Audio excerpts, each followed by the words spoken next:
ننبت لكم به الزرع والزيتون والنخيل والعناب ومن كل الثمرات إن في ذلك لآيات لقوم يتفكرون وسخر لكم الليل والنهار والشمس والقمر والنجوم مسخرات بأمره إن في ذلك لآيات لقوم يعقلون صدق الله مولانا العلي العظيم وبلغنا رسوله النبي الأمين الكريم ونحن على ذلك لمن الشاهدين والشاكرين والحمد لله رب العالمين. ایک بار دیگر درود پڑھے سب مل کر محمد و آل محمد.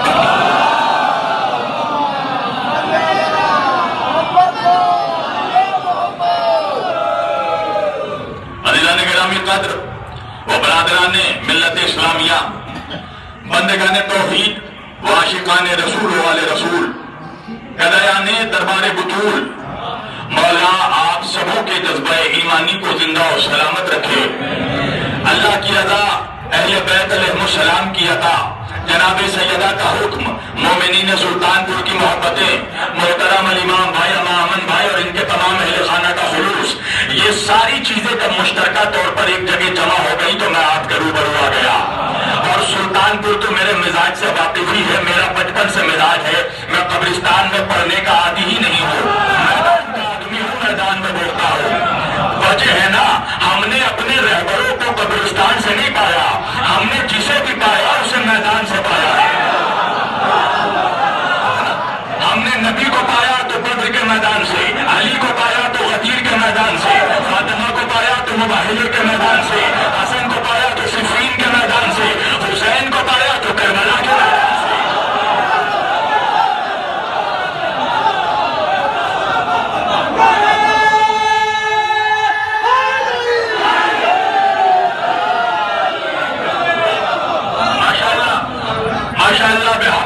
بفضل اللہ میرے سامنے جو مجمع ہے یہ میدانی کربلائی مجمع ہے، اس لیے کہ سلطان پور والوں میری بھی اپنی طبیعت ہے. میں تقریر ہمیشہ کربلائیوں کے بیچ کرتا ہوں اور ملائیوں کے بیچ. بس یہ احساس دلاتے رہیے گا کہ میں کربلائیوں کے بیچ پڑھ رہا ہوں. میں نے آج کے اس مقدس اور معزز اجتماع کے لیے قرآن مجید کی جس آیت واضح ہدایہ کی تلاوت کا شرف حاصل کیا اور سرنامہ کلام میں جسے موضوع سخن قرار دیا، پروردگار کائنات اپنی مقدس کتاب قرآن مجید فرقان حمید کے سورہ نحل کی 10ویں 11ویں 12ویں آیت میں پروردگار ارشاد فرما رہا ہے. اللہ کہہ رہا ہے بسم اللہ الرحمن الرحیم هو الذی انزل من السماء ماء لکم منہ شراب ومنہ شجر فیہ تسیمون. اللہ کہہ رہا ہے دیکھو ہم نے ہی آسمان سے پانی برسایا جسے تم پیتے ہو، اور اسی پانی کے ذریعہ درخت پیڑ پودے اگتے ہیں، اور اسی کے ذریعہ تم اپنے مویشیوں کو جانوروں کو چراتے ہو. توجہ کیجیے گا، اللہ آگے بڑھ کے کہہ رہا ہے تم تو لکم به الزرع والزیتون والنخیل والعناب ومن کل الثمرات ان فی ذلک لآیات لقوم یعقلون یا یتفکرون. اللہ فرما رہا ہے کہ دیکھو، اور اسی کے ذریعہ اس نے تمہیں کھیتی کرنا سکھایا، اس نے کھیتی کیا اور پھر اسی کے ذریعہ کھجور اگتے ہیں، انگور اگتے ہیں، زیتون اگتے ہیں، اور اللہ نے طرح طرح کے پھل تمہارے لیے اگائے. کس لیے؟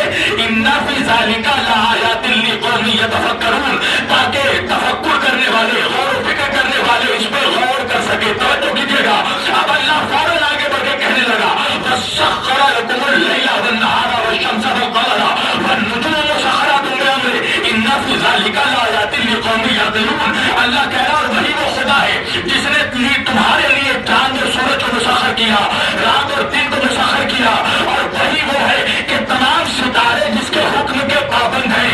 اللہ کہہ رہا ہے ان فی ذلک لآیات لقوم یعقلون، بے شک اس میں عقل مندوں کے لیے نشانی ہے. توجہ کیجیے گا، ایک بات تو سمجھ میں آ گئی نا کہ اسلام عقل مندوں کے لیے آیا ہے، دیوانوں کے لیے نہیں آیا. اسلام غور و فکر کرنے والوں کے لیے آیا ہے، عاقلوں کے لیے آیا ہے، خبط الحواسوں کے لیے نہیں آیا، بدحواسوں کے لیے نہیں آیا. تو سورہ نحل میں اللہ چیخ چیخ کر کہہ رہا ہے کہ دیکھو ہم نے پانی برسایا تمہارے لیے، اس سے پھل پھول اگتے ہیں تمہارے لیے، درخت پیدا کیے تمہارے لیے، جانوروں کو پیدا کیا تمہارے لیے، چاند اور سورج بنایا تمہارے لیے، سورج کی روشنی تمہارے لیے. تو بندو ذرا غور کرنا کہ ہم انسانوں کے لیے اللہ نے کن کن نعمتوں سے ہمیں نوازا.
اللہ تمہاری اولادوں پر رحمت نازل فرمائے. سنو گے آزادانو، سینے پر ہاتھ رکھنا. یہ کہہ کر شہزادی نے صندوق کو بند کر دیا. زینب نے تو ہاتھ جوڑ کر کہنے لگی اللہ کیا میرے بھیا حسین سے ناراض ہو؟ سیدہ نے کہا زینب ایسا کیوں کہتی ہے؟ کہا آپ نے سب کا کفن دیا، بھیا حسین کا کفن نہیں دیا. زینب نے سر پر ہاتھ رکھا. زینب کیا پوچھ لیا؟ ارے میرا حسین بے دونوں کفن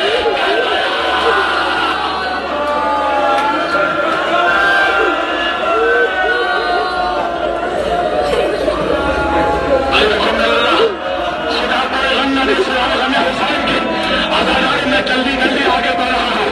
دن قریب آئے، آخری رات آئی. علی کو سیدہ نے قریب بلایا. کہا علی مجھے وصیت کرنی ہے. کہا کیسی وصیت؟ کہا یا علی میرے باپ میری میت بعد فلاں فلاں لوگوں کو شریک ہونے مت دینا. میرا جنازہ دن کے اجالے میں نہیں، رات کی تاریکی میں اٹھانا. میری قبر پر آ کر روزانہ سورہ یاسین پڑھنا. میرے بچوں کو کبھی نہیں ڈالنا. جب ساری وصیت ہو گئی نا، سنو گے علی سر جھکا کر بیٹھ گئے. فاطمہ نے کہا علی کیا ہوا؟ کہا میری بھی ایک وصیت ہے. فاطمہ نے کہا کیا وصیت؟ کہا جب آپ جنت میں جا کر اپنے بابا سے ملے میری شکایت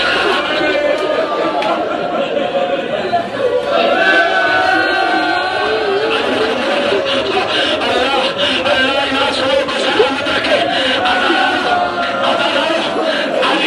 علی مسجد چلے گئے. فضا کو بلایا. فضا کمرے کا دروازہ بند کر کے کمرے کے باہر بیٹھا. جب تک آواز آتی رہے تب تک شکر کا سجدہ کرنا. آواز آنا بند ہو جائے جا کر علی کو خبر کر دینا کہ نبی کی بیٹی نبی سے ملاقات کو چلی گئی. سنو گے حجرے کا دروازہ بند ہوا. جب تک تکبیر کی آواز آتی رہی فیضا نے شکر کا سجدہ کیا. الحمد کی آواز آئی، فیضا نے شکر کا سجدہ کیا. ایک وقت آیا آواز آنا بند ہو گئی. اب حجرے کا دروازہ کھولا، کیا دیکھا؟ رسول کی بیٹی مصلی عبادت پر ایک مرتبہ فیضا مسجد کی طرف دوڑی. سنو گے فیضا نے علی کو خبر کیسے دی؟ 3 مرتبہ چیخ کر کہا انا للہ و انا الیہ راجعون.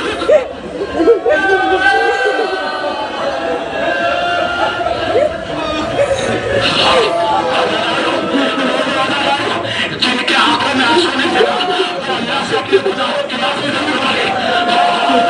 2 منٹ مسائل تمام کر دیے. علی نے میت کو غسل دیا. وہ علی کہ جس کی چیخ کی آواز کبھی کسی نے نہیں سنی، ایک مرتبہ علی کی چیخ کی آواز سلمان نے سنی. کہنے لگے مولا چیخ کر رونے کا سبب کیا ہے؟ کہ سلمان قیامت ہو گئی. فاطمہ نے کبھی بتایا نہیں. فاطمہ کی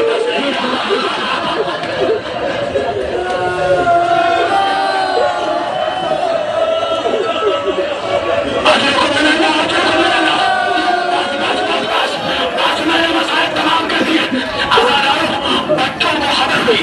بچے گھر میں آئے. فضا نے کہا پہلے تھوڑا کھانا کھا لو، بچوں تھوڑا پانی پی لو. کہا جب تک اللہ کا چہرہ نہیں دیکھیں گے نہ کھائیں گے نہ پیئیں گے. آزادار حجرے کا دروازہ کھلا. سننا کے پر ہاتھ رکھ کر مولا حسن حجرے میں داخل ہو گئے. شہزادی زینب حجرے میں داخل ہوئی.